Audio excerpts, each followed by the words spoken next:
Mga kabunyog, mga kababayan, magandang araw po sa inyong lahat. SMNI dumulog sa Korte Suprema or sa Supreme Court. Tungkol po saan? Kasi po, alam naman natin na nauna na silang isinuspende ng MTRCB ng 14 days yata yon.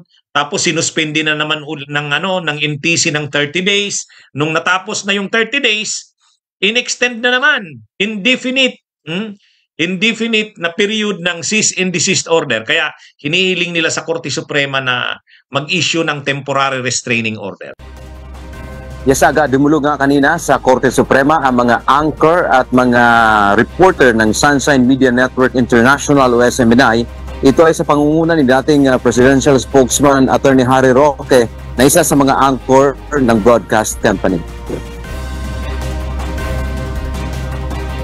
Naghain sila ng petition for certiorari and prohibition at humihiling na maglabas ng temporary restraining order o TRO ang kataas-tasang hukuman laban sa indefinite suspension order na ipinataw ng National Telecommunications Commission o NTC laban sa SMNI. Kinwestiyon din nila ang nauna ng 30-day suspension na ipinataw ng komisyon. Umabuso umano sa kapangyarihan ang NTC at wala silang jurisdiksyon sa paglalabas ng dalawang kautusan. Humihingi sa ating kataas-taasang hukuman na ideklara na walang bisa ang order ng National Telecommunications Commission na ipasailalim ang SMNI sa indefinite suspension.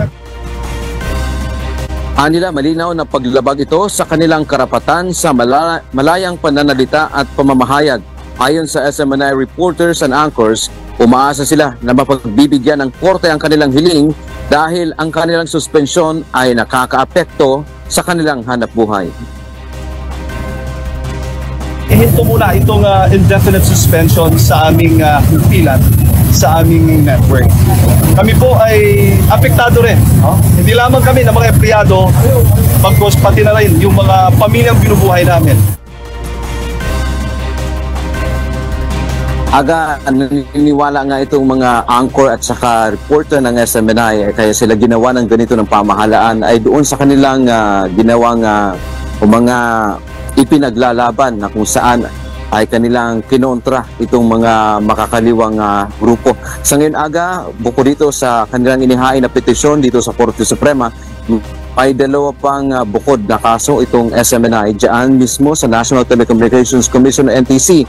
At mayroon din silang isa pang suspension na ipinataw naman ng MTRCB. Yan ang ating update mula dito sa Maynila. Balik sa iyo, Aga.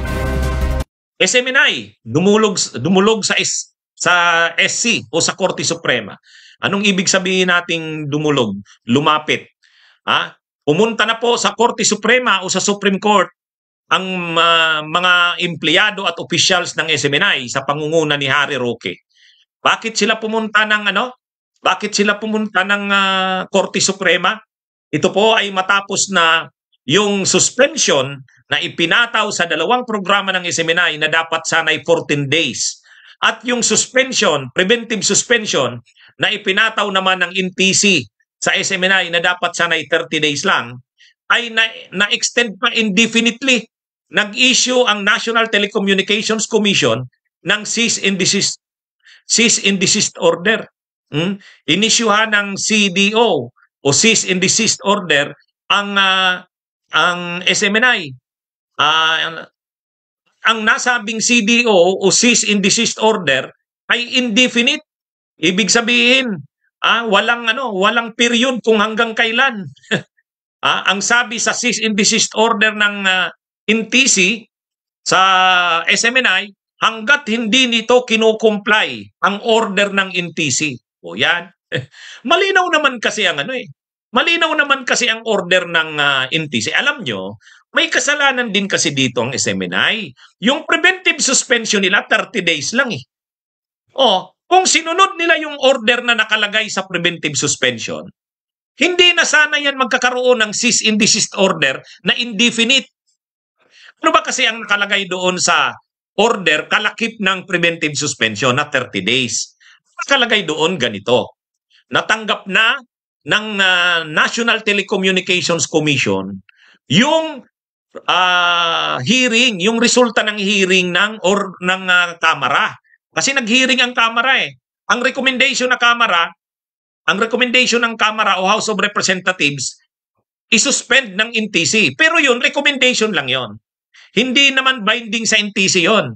Magsasagawa pa rin ang NTC ng sariling pagdinig o hearing.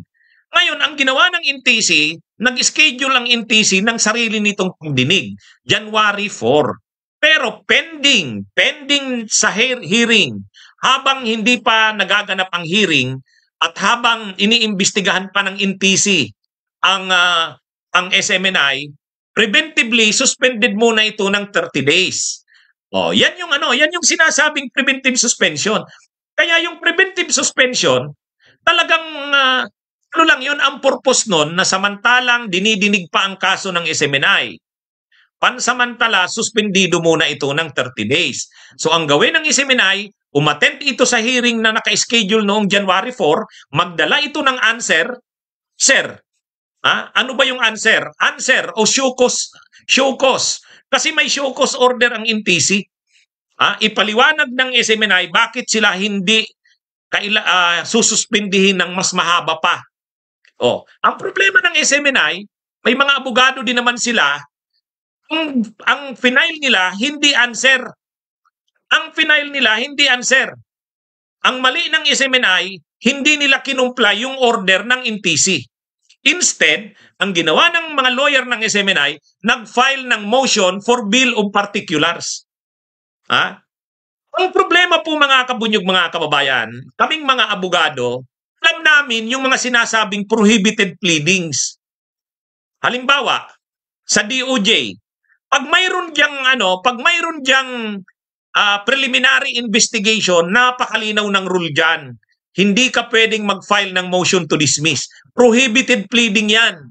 Ang ibig sabihin ng prohibited pleading, bawal mong maging pleading yan. Ang gawin mo, ito lang ang pwede mong gawin. Bawal kang mag-file ng ganito. So, kaya, di ba, pag may kaso ka sa DOJ, ang gawin mo, sumagot ka na lang ng counter affidavit mo. Pero hindi ka pwedeng mag-file ng motion to dismiss. Ang tawag doon, prohibited pleading. Prohibited din ang motion for bill of particulars. Ay ngayon, dito sa NTC, pinapasagot sila, bakit sila hindi dapat isuspend ng tuloy-tuloy.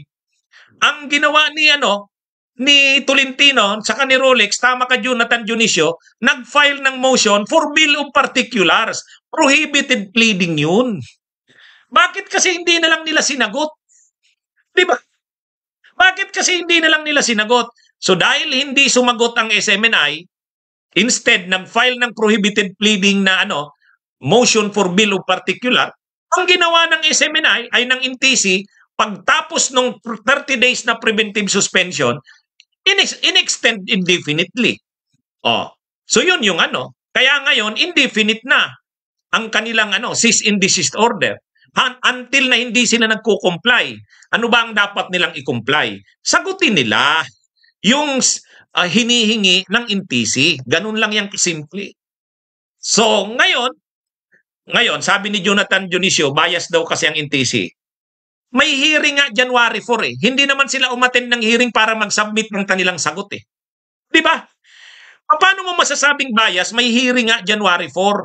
Di dapat sana nung hearing ng January 4, sumipot ka, dala mo yung sagot mo. Yun. Kaya yan mga kabunyog ang nangyari dyan. Mayabang kasi yung mga abogado ng SMNI. Yung napaka-basic na tinuturo sa aming mga abogado, hindi na nila alam. Basic yun eh. Masyado na silang kala nila sa mga sarili nila, napakagaling na nila. Prohibited pleading yung motion for bill of particular. Diba? Okay. So, ganun mga kabunyog, mga kababayan. Dahil talagang hindi nila napigil yung cease and desist order, indefinite na yung cease and desist order, now lumapit na sila ngayon sa Korte Suprema. Yan. Si Roque na ang nanguna. Sabi ni Roque doon, nag-speech kanina doon sa nag-speech si Roque doon sa Korte Suprema. Itong ginagawa sa amin, sa SMNI, itong ginagawa ng ng NTC at ng MTRCB ay paglabag sa aming karapatan sa pagpapahayag at pamamahayag. Wow! Violation daw ng freedom of expression, kalayaan sa pagpapahayag, freedom of expression at pamamahayag, freedom of the press. Sabi ko, wow, matindi si Roque. Ngayon niya lang uli nababanggit yung mga paglabag sa karapatan sa pagpapahayag at pamamahayag. Salamat Kabunyog Michelle sa pag-send ng donation. Nung panahon ni Duterte na namamayagpag ang SMNI, malakas sila kay Duterte, kahit anong gawin nila, hindi sila nadidisiplina, hindi sila napaparusahan, hindi sila nasususpend. Di ba pinagtatawan nila ang ABS-CBN noon? Pinagtatawanan nila si Maria Ressa. Nang ini-invoke ng ABS-CBN at ni Maria Ressa ang freedom of the press, ang freedom of expression, pinagtatawanan ng SMNI. Di ba? Pinagtatawanan ng SMNI. Sabi ng SMNI, maniwala sa inyo sa mga freedom of the press nyo, freedom of expression nyo. Ngayon, ano ngayon ang nangyayari sa kanila? A dose of their own medicine. Di ba? Di ba? Nung pinasara ang ABS-CBN, nung kinasuhan si Maria Ressa, tapos ini-invoke ng ABS-CBN at ni Maria Ressa ang freedom of the press, freedom of expression. Burrito silang tirahin ng SMNI, nila Roque, nila Panelo, nila Badoy, nila Celes, di ba? Karma yan sa SMNI, di ba?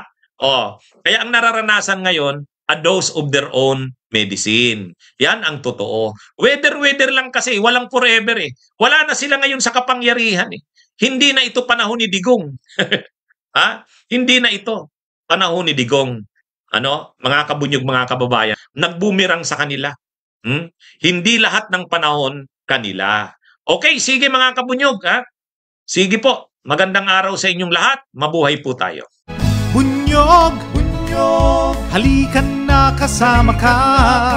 Bunyog, kapag buklod ay may pag-asa. Luzon, Visayas, Mindanao, isa ang pananaw. Sa bagong Pilipinas ang bunyog isisigaw. Bunyog.